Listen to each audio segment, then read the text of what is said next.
ओम शांति।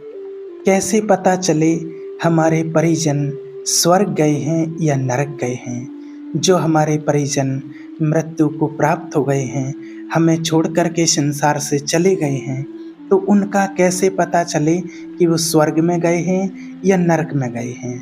स्वर्ग मीन्स उनको माना अच्छे घर में जन्म मिला है और नरक माना बुरे घर में जन्म मिला है। कैसे कहाँ उनको जन्म मिला होगा, ये कैसे पता चलेगा? ये जानने की तो हर किसी के अंदर लालसा रहती है कि जो हमारे प्रिय परिजन हमें छोड़कर संसार से चले गए हैं और वो कहाँ गए होंगे, उनका पता कैसे चले, ये हर किसी की इच्छा रहती है। और संसार का हर व्यक्ति भी यही चाहता है कि मुझे स्वर्ग की प्राप्ति हो, अच्छी जगह मेरा जन्म हो, और जिस परिवार से वो आत्मा जाती है तो उस परिवार के लोगों को भी यही रहता है कि वह स्वर्ग में जाए, उसको मुक्ति मिले, अच्छी जगह उसका जन्म हो।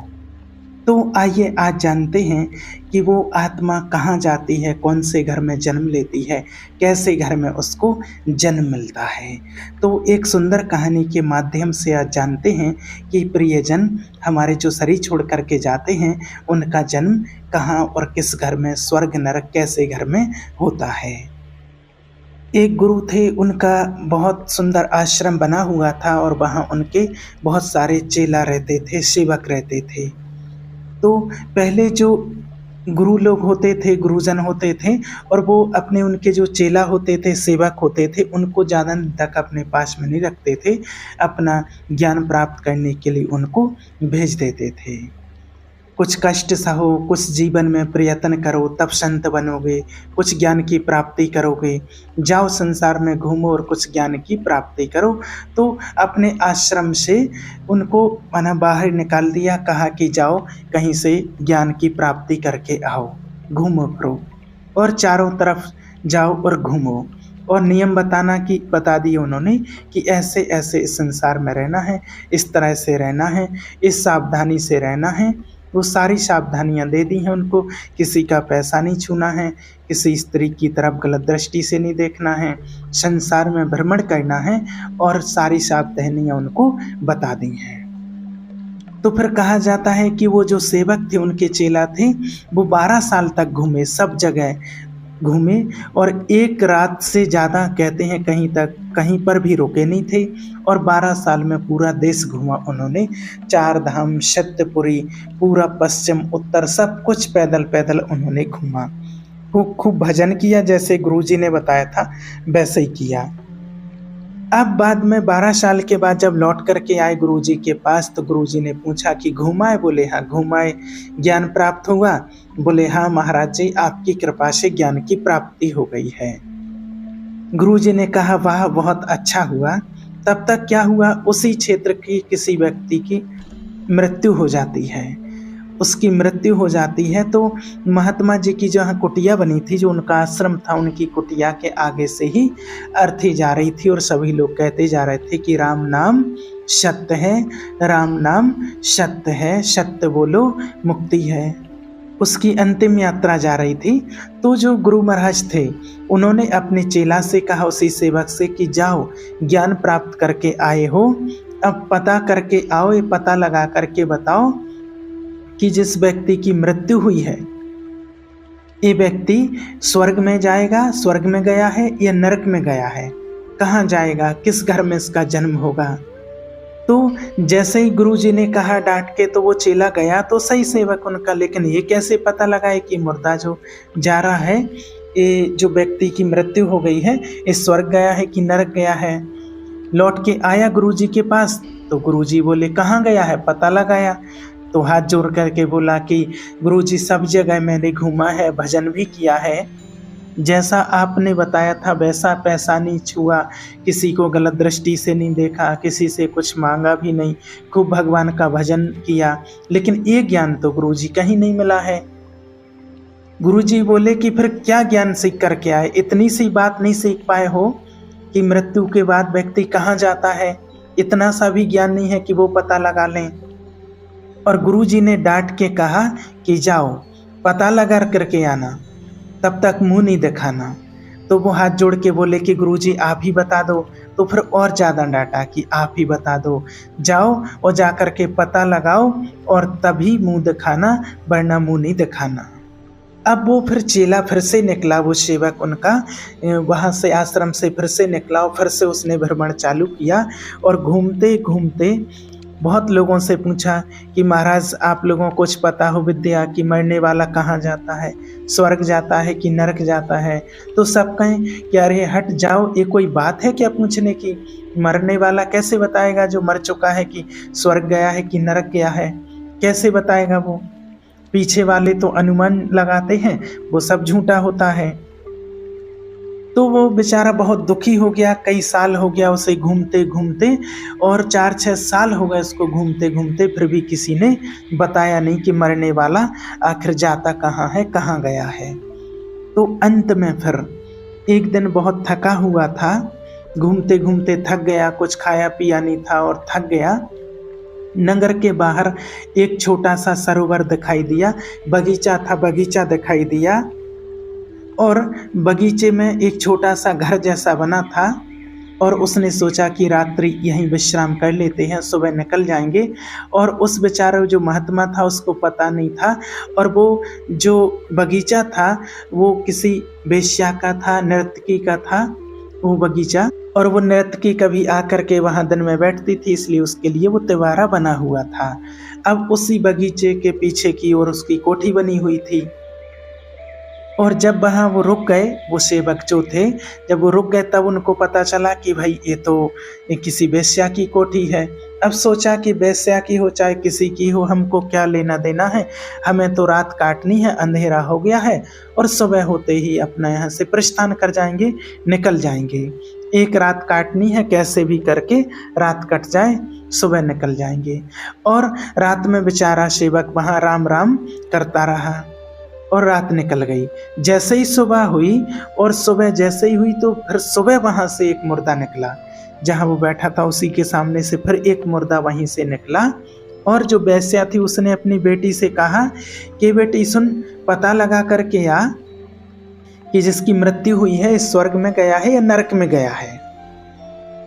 अब ये बात महात्मा ने सुन ली कि स्वर्ग गया है कि नरक गया है, और वो लड़की उसकी वेश्या की जो थी नर्तकी की, वो जाती है और जाकर के देख कर के लौट के आती है और अपनी माँ से कहती है और बोलती है कि माँ ये तो स्वर्ग गया है। तो उसकी माँ कहती है अच्छा ठीक है, बहुत बढ़िया।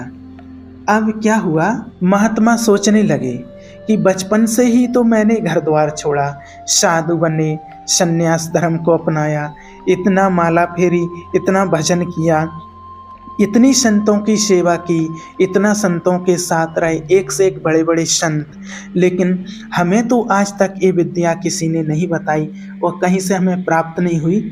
और इस वेश्या और इस वेश्या की लड़की को ये विद्या कहाँ से मिल गई है? तो उसने सोचा कि चलो कोई बात नहीं, अभी अधूरी जानकारी है, थोड़ा और यहाँ रुकना चाहिए तो अच्छी जगह लगती है। 1-2 घंटे बाद उसका जो संस्कार हो ही पाया, इसके बाद एक मुर्दा और निकला फिर वहाँ से। तो जैसे ही गाजे बाजे बज रहे थे तो फिर वेश्या ने कहा कि क्या हो रहा अपनी बेटी से? तो वो बोली माँ फिर से एक मुर्दा जा रहा है। तो फिर उसने कहा कि जाओ पता लगा करके आओ कि नरक गया है कि स्वर्ग गया है। अब वो फिर जाती है पता लगाने और फिर लौट करके आती है और फिर कहती है कि माँ ये नरक गया है। तो बोले हाँ नरक गया है। अरे बोले राम राम, नरक में गया है? बोले ठीक है जाने दो। अब जो महात्मा जी थे वो सोचने लगा कि अरे हमारी तो मंजिल यहीं पूरी हो गई, और जो सच्चे गुरु थे वो हमें मिल गया है जो बताएंगे कि हमें स्वर्ग गया है कि नरक गया है।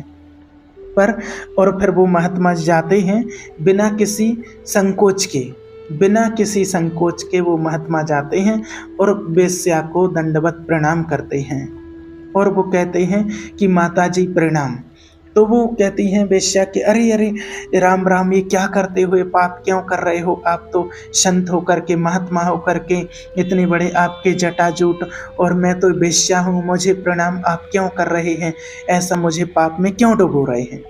तो बोलते हैं कि अरे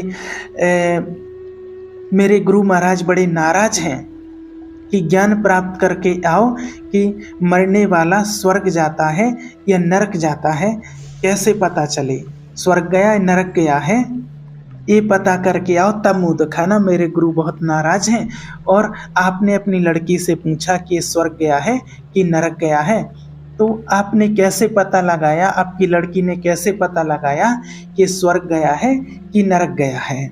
तो वो वेश्या थी जो वो हंसने लगी, वो बोली कि अब ये बात तो हमारी लड़की से ही पूछ लो, मैं तो लड़की ने बताया है ना कि स्वर्ग गया है कि नरक गया है, तो उसी से पूछ लो।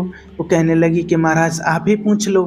तो उसने कहा अपनी बेटी से कि बाबा जी जानना चाहते हैं कि पहले जो मुर्दा गया था वो तुमने बताया कि स्वर्ग में गया है, और 2-3 घंटे बाद जो दूसरा मुर्दा गया वो कहा नरक गया, तो तुमने कैसे जाना कि पहले वाला स्वर्ग गया और दूसरा वाला नरक में गया, कैसे जाना?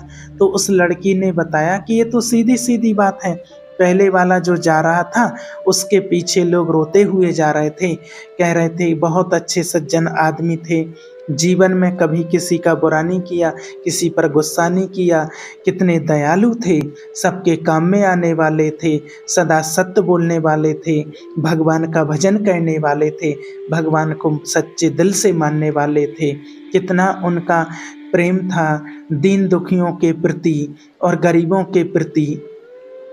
सब लोग कहते जा रहे थे मेरी तो ये भलाई की, मेरी तो ये भलाई की। इतने अच्छे आदमी को तो और कुछ दिन यहाँ रहने चाहिए था। कितने सज्जन थे, कितने भक्त थे और कितना भगवान को याद करते थे, भगवान का भजन करते थे, दीन दुखियों की सेवा करने वाले थे। तो सैकड़ों लोग उनका यश गान करके रो रहे थे। तो हमने समझ लिया, वो लड़की बोली वैश्या की, कि हमने समझ लिया कि जिसकी यहाँ ज़रूरत लोग अनुभव कर रहे हैं उसकी अगले जगह भी ज़रूरत है। जिसकी यहाँ लोग ज़रूरत अनुभव कर रहे हैं कि और कुछ दिन रह जाता तो यहाँ उसकी आवश्यकता का अनुभव हो रहा है, कि इसका मतलब है कि इसकी आवश्यकता का अनुभव वहाँ भी हो रहा है। तो जब लोग इतना अच्छा उसका बखान, इतनी पुण्य आत्मा थी, तो जरूर उसका जन्म स्वर्ग मतलब अच्छे घर में होगा, जो स्वर्ग जैसा घर होगा, जिसमें कभी क्लेश नहीं होगा, लड़ाई झगड़ा नहीं होगा, जहाँ भगवान को याद किया जाता हो, जहाँ पुण्य कर्म किए जाते हों, उनके माता पिता श्रेष्ठ कर्म करने वाले होंगे, एक राजकुल जैसा उनका घराना होगा, उनका जन्म ऐसी जगह पर होगा। और जो दूसरा वाला मुर्दा था जिसके लिए कहा कि नरक में गया है, तो उसके पीछे जो लोग चल रहे थे वो काना फूसी कर रहे थे, कह रहे थे कि बहुत अच्छा हुआ मर गए, तो सबको परेशान करता था, नाक में दम किए था, उल्टे सीधे काम करता था, हमारे साथ ऐसा कर दिया। तो बोले अरे जा क्यों रहे हो इसके पीछे? तो बोले अरे भाई नाते रिश्तेदारी है, मुँह दिखाने के लिए जाना तो पड़ेगा, अच्छा हुआ मर गया। कांटा था पूरे क्षेत्र के लिए, समझो कांटा, और वो कांटा आज निकल गया। तो जिसकी यहाँ भी ज़रूरत नहीं, मतलब उसकी ऐसे कर्म है तो उसकी अच्छी जगह तो ज़रूरत है नहीं, अच्छी जगह तो वो जाएगा नहीं, तो वो फिर नरक जैसे घर में ही जाएगा, नरक जैसे घर में ही उसका जन्म होगा। नरक जैसे कि जहाँ रोज़ लड़ाई झगड़े, उल्टे सीधे काम होते हों, कलह क्लेश मचा हुआ हो, जहाँ मांस मदिरा का सेवन होता हो, राक्षसों के जैसे भोजन होते हों, राक्षस प्रवृत्ति के लोग रहते हों, उसको कहा जाता है नरक। और जहाँ देवता प्रवृत्ति के लोग रहते हैं उसको कहा जाता है स्वर्ग।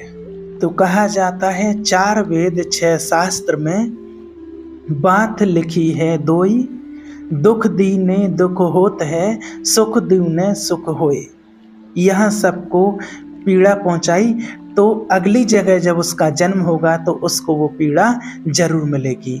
यहाँ सबको सुख पहुँचाया तो ऐसे घर में जाएगा कि जहाँ उसको सुख मिलेगा।